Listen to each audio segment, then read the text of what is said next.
नमस्कार, capital TV Bihar देख रहे हैं आप और मैं हूं आपके साथ शिवानी रतूल।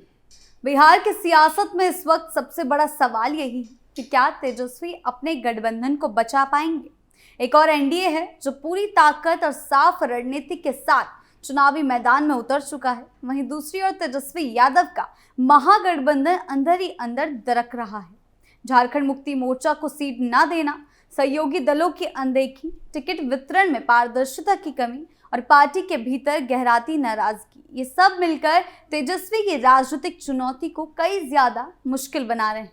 जिस गठबंधन को इंडिया का नाम देकर राष्ट्रीय विकल्प के तौर पर पेश किया गया, वो अब क्षेत्रीय स्तर पर ही आपसी खींचतान और मतभेद का शिकार होता नजर आ रहा है।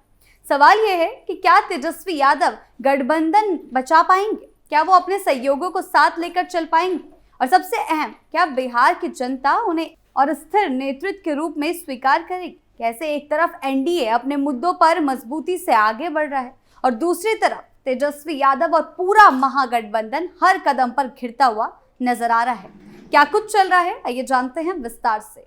महागठबंधन का बिगड़ा खेल। बिहार की सियासत इस समय ऐसे मोड़ पर खड़ी है जहां एक और सत्ता की भागदौड़ फिर से थामने की जद्दोजहद है और दूसरी ओर गठबंधन की राजनीति का असली चेहरा सामने आ रहा है।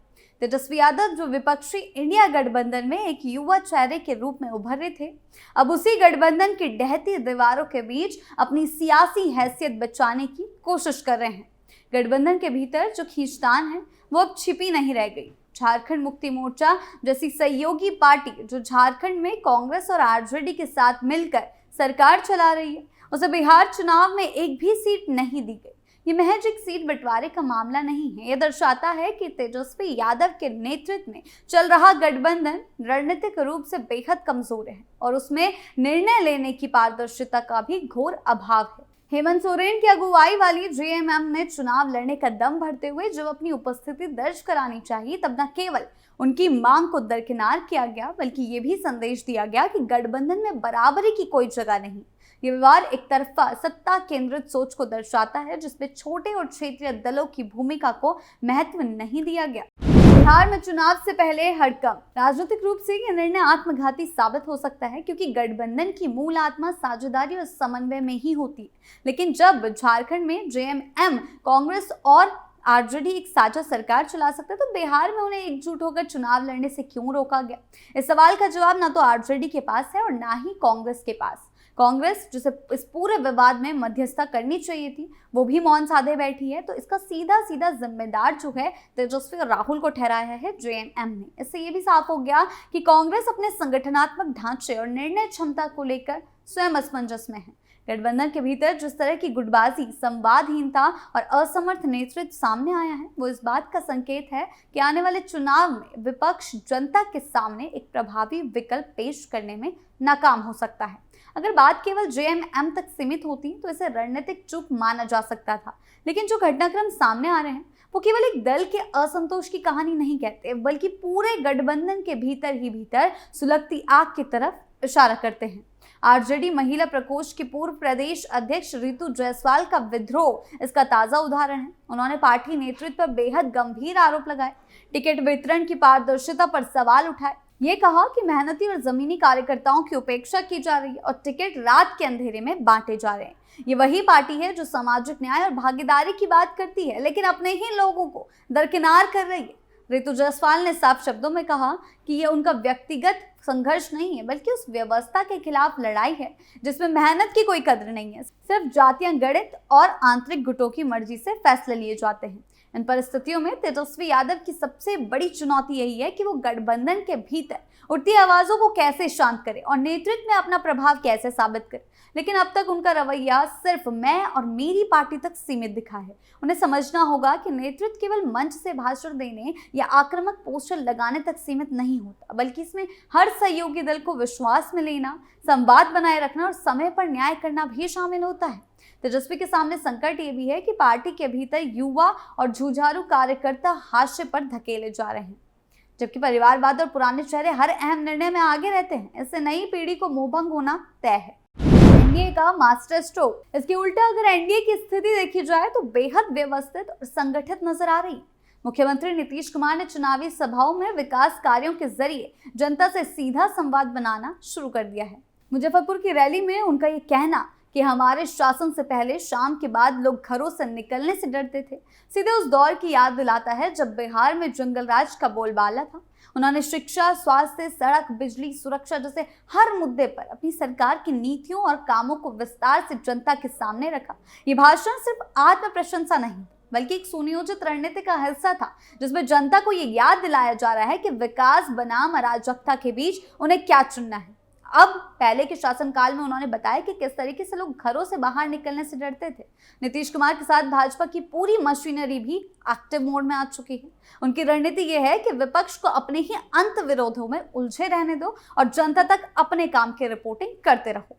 एनडीए में सीट बंटवारा पहले ही साफ हो चुका है, कार्यकर्ताओं को जिम्मेदारियां दी जा चुकी हैं और हर विधानसभा में बूथ स्तर तक की रणनीति तैयार है। और ये वही स्पष्टता है जो तेजस्वी यादव के नेतृत्व में इंडिया गठबंधन यानी कि महागठबंधन में पूरी तरह से नदारद है। इसके अलावा ये भी समझना जरूरी है कि बिहार की जनता अब सिर्फ वादों से प्रभावित नहीं होती, वो नेतृत्व की स्थिरता, प्रशासनिक अनुभव और गठबंधन के भीतर पारदर्शिता को देखती है। तेजस्वी यादव की छवि अभी भी एक विरोधी नेता की है। उनके पास प्रशासनिक अनुभव भले ही थोड़ा हो, लेकिन राजनीतिक परिपक्वता उस अनुभव से भी ज्यादा जरूरी होती है। जब उनके नेतृत्व में गठबंधन के भीतर ही समन्वय नहीं बन पा रहा है तो वो जनता के सामने क्या पेश करेंगे, जनता को विश्वास कैसे दिलाएंगे कि वो राज्य को स्थिर नेतृत्व दे पाएंगे। सीएम पद पर दावेदारी ठोक रहे हैं, लेकिन जनता के सामने रखने के लिए कोई भी एजेंडा नहीं है।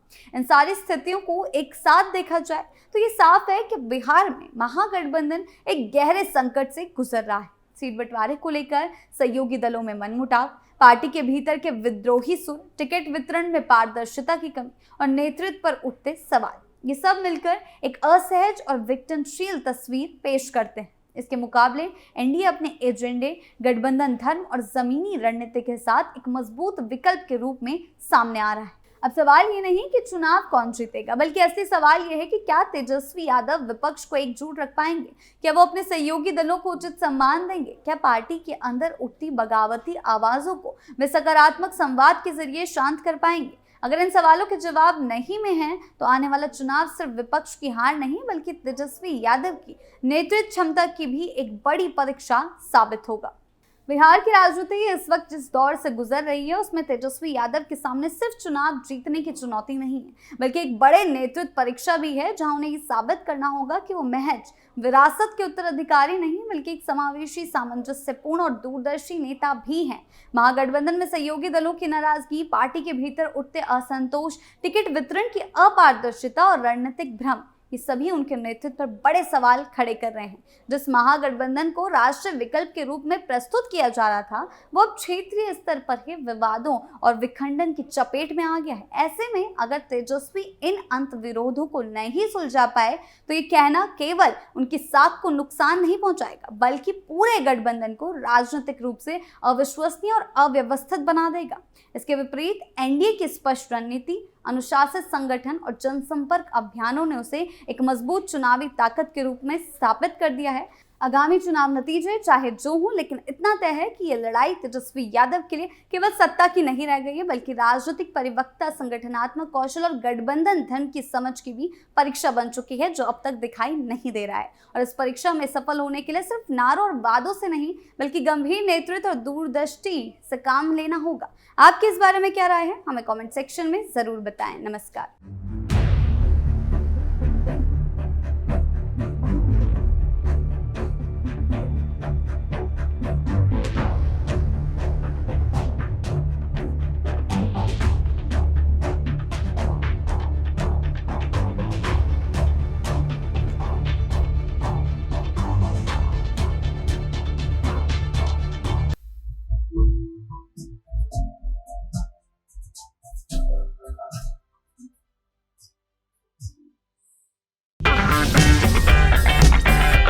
अगर आपको हमारा वीडियो पसंद आया हो तो इसे लाइक करें, हमारे चैनल को सब्सक्राइब करें और हाँ, बेल आइकन दबाना ना भूलें ताकि आप तक हमारे वीडियो की नोटिफिकेशन पहुंचती रहे। आप अपना सुझाव हमें कमेंट बॉक्स में दे सकते हैं। हमारे साथ जुड़ने के लिए शुक्रिया।